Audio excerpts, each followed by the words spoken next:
How do you discover your own personal art style? Welcome to my new little series of weekly tips, to where I want to share some quick little tips just to kind of get you guys inspired and keep you guys pushing forward and answering some of the questions that a lot of people ask. So today what we're going to talk about is how to find or discover your own personal art style.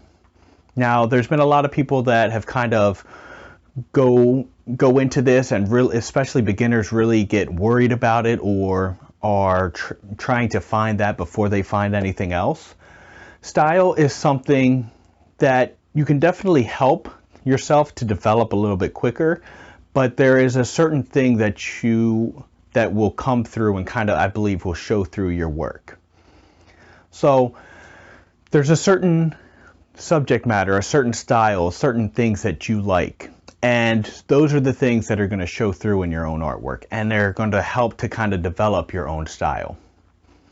So, however, if you want to kind of dive into it and kind of really figure out not necessarily your style, but what you like and the kind of art that you want to create, I'm going to share some tips with you right now.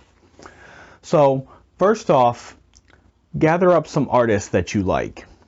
And before we even get into that, I want you to think about, there are a few different ideas or concepts of being attracted to or liking art. There are artists that I like, that I enjoy their work. However, it's not something that I would be interested in doing. There's some oil painters that are amazing and I love the beauty in their work. However, I'm not interested in painting. There's also other artists just doing drawings and things like that, to where I would love, I love their artwork, but it's not something that I feel I want to create. So that's one thing I want you to think about. The other thing to think about is that it's not just the finished piece that you have to appreciate and want to, capture. You also have to enjoy the process, okay? So I'm going to give you a few tips that I learned from J. Scott Campbell, and some of the things that he said that have really stuck out to me. And before I get into that, though, I know I'm kind of jumping all over the place, but when I just said the process, so take Scott Campbell, for example. I love the way that he draws faces, the way that, his comic book women look. There's a very distinct style, and a lot of other artists kind of are inspired and show that through their work as well. Even though that isn't something that I'm interested in trying to do or accomplish or draw, would I love to sit down right now and be able to draw a face like him? Yes. However, the amount of work that goes into building that, the amount of work that he has put in to progress to that point, is something that I'm not interested in putting the work into. I have gravitated and love my sculpting, and I love, creating new things and constantly pushing and practicing with that. And I've done some sketches, some clay sketches of his work in clay, and I love doing that. However, for the drawing aspect, I'm not interested in putting in that amount of work to get to anywhere near his level. So that's something else to think about. Not only think about what the art that you want to create, but also don't focus so much on the finished product, but are you willing to put in the hours and the time that it's going to take to reach that outcome? All right?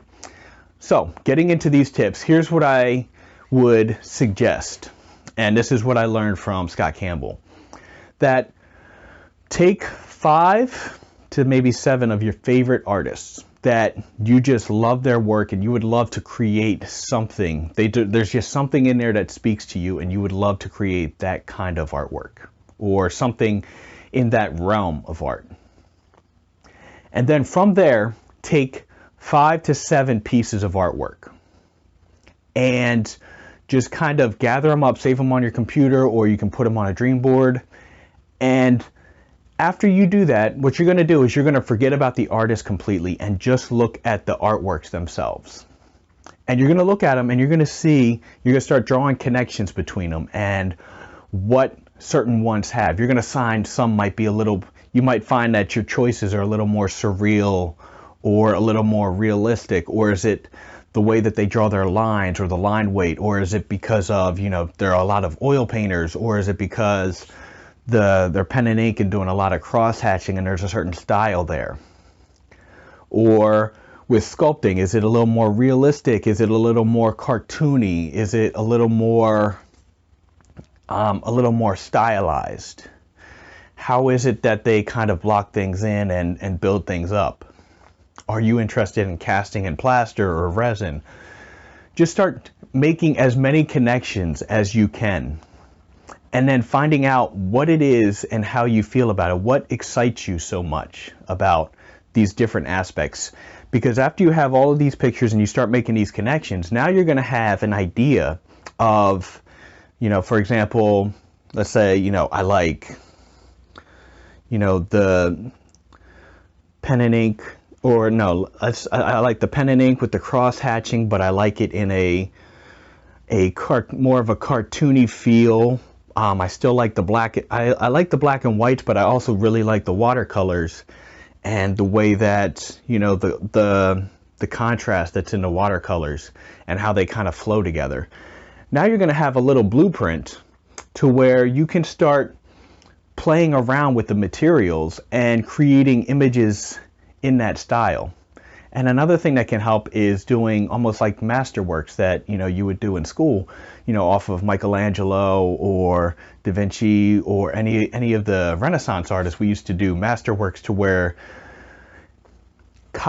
just copying them and adapting how they use line, how they used, you know, structure, how they shaded, or any of the aspects that you're after.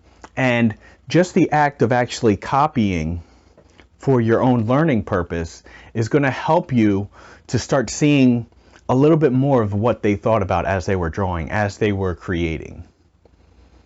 And so that's what I would like you guys to try to do. If you guys are having trouble, you know, thinking about, you know, what kind of style I have or what kind of style do I want, I honestly think that first you need to just get in and start doing something.